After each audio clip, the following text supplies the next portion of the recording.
Wine dripped down my $3,000 dress like blood from a fresh wound.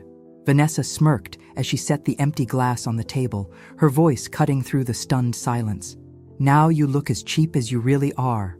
Her mother, Helen, beamed with pride from across the room. My son David suddenly found his phone fascinating. "If you're watching this, subscribe and let me know where you're watching from. But let me back up and tell you how I ended up standing there, humiliated in front of 30 people on my 64th birthday. It started 3 weeks earlier when David called with what he claimed was wonderful news. "Mom, we're throwing you a surprise party," he announced, though his voice lacked any real enthusiasm. Vanessa insisted.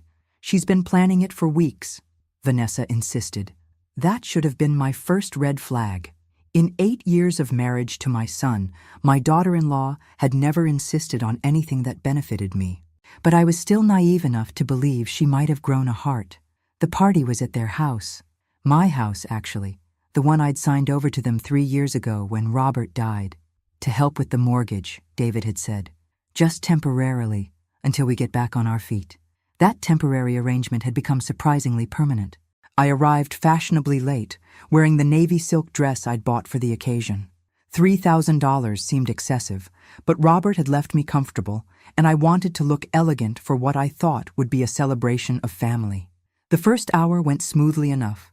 Neighbors, a few old friends, David's colleagues from the accounting firm where he worked as a junior partner. Everyone complimented my dress, the catering was decent, and I actually started to relax. That's when Vanessa made her move. She'd been watching me all evening with those calculating green eyes, waiting for the perfect moment. It came during David's toast, when everyone's attention was focused on his rambling speech about family and gratitude. "Let me get you some more wine, Margaret," she said sweetly, approaching with a full glass of red wine and that smile I'd learned to distrust. I should have seen it coming. The way she positioned herself, the angle of her approach, the theatrical stumble that sent the entire contents of the glass cascading down the front of my dress. "Oh my goodness, I'm so clumsy," she gasped, loud enough for everyone to hear. "I'm so sorry, Margaret." But her eyes weren't sorry. They were triumphant. That's when she delivered the line that changed everything. "Now you look as cheap as you really are." She said it quietly, meant only for me, but in the sudden silence that followed the wine incident, her words carried further than she'd intended. A few people definitely heard it. I watched their faces change from sympathy to shock to uncomfortable embarrassment. Helen Roberts, Vanessa's mother, actually started clapping slowly, as if approving of a well-executed performance. David looked up from his phone just long enough to mumble, "These things happen, Mom. It's just a dress. Just a dress." Standing there with wine soaking through the silk, feeling the stares of 30 people, I realized something crucial. This wasn't an accident. This was a deliberate act of cruelty, performed in front of witnesses to maximize my humiliation, and my son's only response was to minimize it. I excused myself to the bathroom, ostensibly to clean up, but really to process what had just happened. In the mirror, I looked like exactly what Vanessa wanted me to look like, a foolish old woman who didn't know her place. But something else stared back at me from that mirror. Something I hadn't seen in years. Anger. Pure, clean, crystalline anger. When I returned to the party, Vanessa was holding court near the dessert table, regaling a group with an animated story about her latest shopping trip. She glanced at me as I approached, expecting to see defeat. Instead, she saw something that made her step back. "Thank you for the party," I said clearly, my voice carrying across the room. "It was very illuminating." I gathered my purse, kissed David on the cheek, and walked out without another word. Behind me, I heard whispered conversations starting up, voices asking what had really happened, whether anyone else had heard what Vanessa said. Good. Let them talk. Because as I drove home that night, still wearing my wine-stained dress, I was already planning my next move. Vanessa thought she'd won tonight, thought she'd put me in my place once and for all. She had no idea what she'd actually done. She'd awakened something in me that had been sleeping for far too long. And now that I was awake, I was going to remind everyone exactly who Margaret Thompson really was, starting with a little investigation into my dear daughter-in-law's background. The wine stain came out, but the humiliation had set permanently. I spent the next morning researching dry cleaners like it was the most important task in the world. Anything to avoid thinking about what had really happened at that party. But by noon, I couldn't hide from the truth anymore. My son's wife had deliberately humiliated me, and he'd done nothing to stop it. I was still sitting at my kitchen table, staring at the ruined dress, when my doorbell rang. Through the peephole, I saw David shifting nervously from foot to foot, holding a bouquet of grocery store flowers. "Hi, Mom," he said when I opened the door. "I brought you these, to apologize for last night." "For what exactly?" I asked, not moving aside to let him in. He looked confused. "The wine thing. Vanessa feels terrible about it." "Does she?" I kept my voice neutral. "That's interesting, considering what she said afterward." David's face went blank. What did she say afterward? So he really hadn't heard it, or he was pretending he hadn't. With David, it was sometimes hard to tell the difference. "Come in," I said finally. "We need to talk." I made coffee while he sat at my kitchen table. The same table where I'd helped him with homework for 12 years, where we'd discussed his college plans, his career goals, his wedding plans. Back when he still valued my opinion. "David," I said, setting down his mug, "how much money have you borrowed from me since your father died?" The question caught him off guard. "I don't know." "Why?" "Roughly. Give me a ballpark figure." He shifted uncomfortably. "Maybe 15,000? 20? It was all legitimate stuff, Mom. The transmission on Vanessa's car, the new roof, the kitchen renovation. $47,000, I said quietly. The number hung in the air between us. "That can't be right," he said, but his voice lacked conviction. I pulled out the folder I'd prepared that morning. Bank statements, copies of checks, wire transfer receipts, all laid out in chronological order with running totals. $47,326, I repeated. In 22 months. David stared at the papers, his face growing pale. "Some of that was gifts," he said weakly. "Christmas, birthdays. I've separated gifts from loans. This is just loans. Money you promised to pay back." I flipped to another section. "Care to guess how much you've actually repaid?" He didn't answer. "Nothing. $0 The silence stretched between us. Finally, David looked up from the papers. "Are you asking for it back?"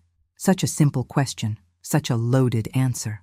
"I'm asking why your wife thought it was appropriate to humiliate me in front of 30 people when I've been subsidizing your lifestyle for almost 2 years. She was embarrassed about the accident.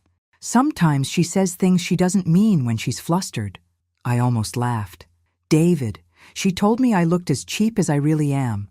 That wasn't an accident or embarrassment. That was malice. Vanessa wouldn't say something like that." There it was. The automatic defense, the refusal to see what was right in front of him. I'd raised him to respect women, to be a good husband. I just hadn't realized he'd extend that respect to everyone except his mother. "She did say it," I said calmly, "and Helen applauded her for it. Helen wasn't even near you when the wine spilled." "No, but she was close enough to hear what Vanessa said." And instead of being horrified, she looked proud. David stood up, abandoning his coffee. "I think you misunderstood what happened. Vanessa is upset about the whole thing. She sent me here to apologize and to see if you wanted her to pay for dry cleaning." How generous of her. "Mom, don't be like this." "Like what? Like someone who expects basic respect from her family?" He had no answer for that. After he left, I sat alone with my financial records spread across the table. $47,000. Nearly a quarter of Robert's life insurance payout. Money I'd given freely because I thought it was helping my son build a stable life with the woman he loved. But looking at it now, I saw a different pattern. The requests had escalated over time. Small emergencies at first, then larger renovations, then luxury purchases disguised as necessities. The kitchen renovation alone had cost $18,000, featuring granite countertops and professional-grade appliances that Vanessa had picked out personally. My kitchen still had the original laminate counters from 1987. I pulled out my laptop and began typing. If Vanessa thought $47,000 bought her the right to humiliate me, she was about to learn how expensive that privilege really was. But first, I needed to know exactly who I was dealing with. Time to do some digging into the background of my darling daughter-in-law. What I found in that first hour of searching made me pour myself a very large glass of wine. Vanessa Bradley Thompson had quite the interesting past. Amazing what you could find online when you knew where to look and had a whole afternoon to kill. I started with the basics: social media profiles, old newspaper articles, public records. By dinner time, I had a clearer picture of the woman who'd married my son, and it wasn't the sweet, struggling young professional she'd pretended to be. First discovery: Vanessa had been married before. Twice. Actually. Her first marriage lasted 18 months, ending when husband number 1 filed for divorce citing financial impropriety. The court documents were sealed, but the local newspaper had covered the story because the husband was a minor public figure, a city council member in their small Tennessee town. Allegations of unauthorized credit card use and forged documents, the article read. No criminal charges were filed as part of the divorce settlement, but the councilman had declared bankruptcy 6 months later. Husband number 2 fared slightly better, lasting 2 years before Vanessa decided she needed space to grow as a person. That quote came from her own Facebook post, complete with inspirational sunset photos and hashtags about new beginnings. What she didn't post about was the restraining order he'd filed 3 months after their separation, or the fact that she'd maxed out 4 credit cards in his name during their marriage. By the time she met David, she'd perfected her act.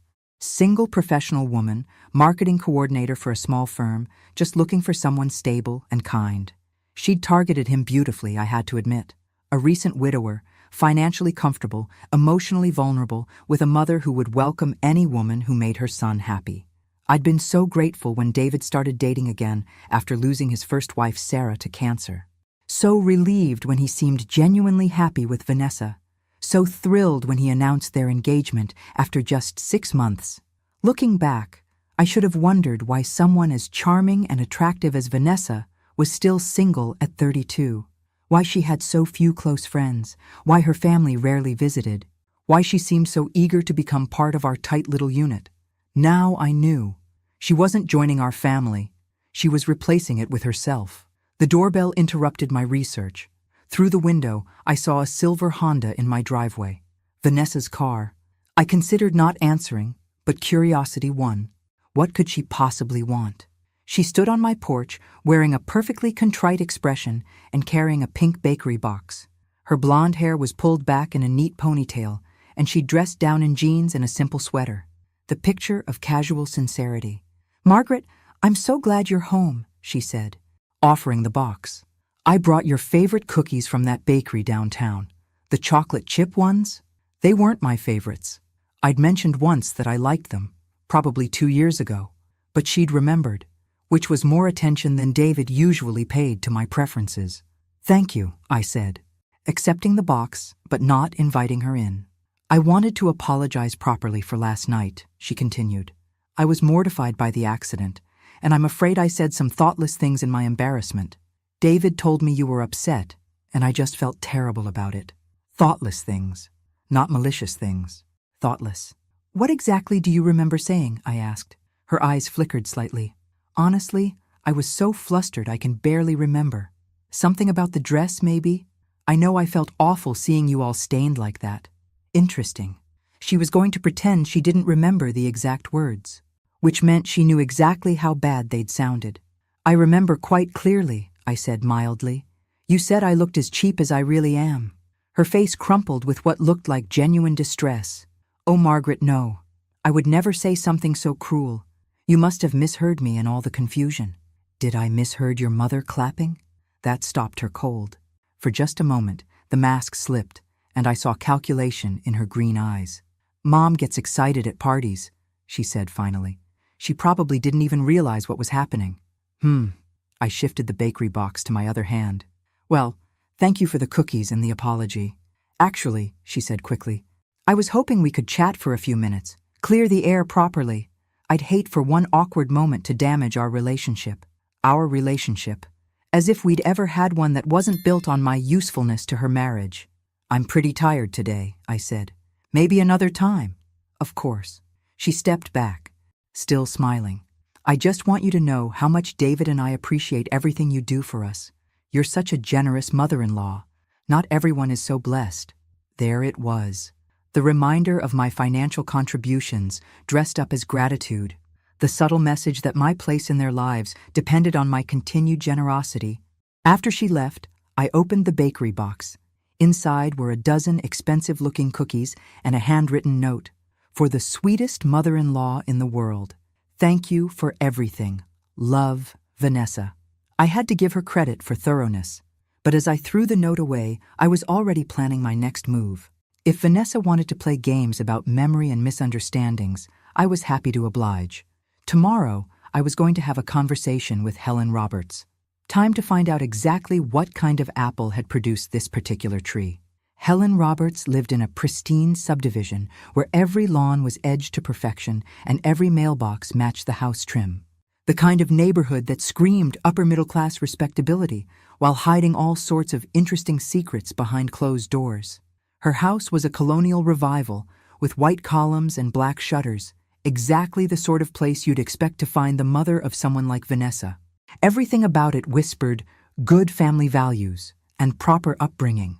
I'd called ahead, claiming I wanted to discuss plans for David and Vanessa's upcoming anniversary. Helen had been delighted to invite me over for afternoon tea. How lovely that you're taking such an interest in celebrating their marriage, she'd gushed. If only she knew what kind of celebration I had in mind. Helen met me at the door wearing a floral dress and pearls, looking like she'd stepped out of a 1950s magazine. Her silver hair was perfectly styled, her makeup expertly applied. She had the same bone structure as Vanessa, the same calculating intelligence behind the warm smile. "Margaret, how wonderful to see you," she said, air-kissing my cheeks. Come in, come in. I've made cucumber sandwiches and scones." The living room was decorated in shades of cream and gold, with oil paintings of flowers and landscapes covering the walls.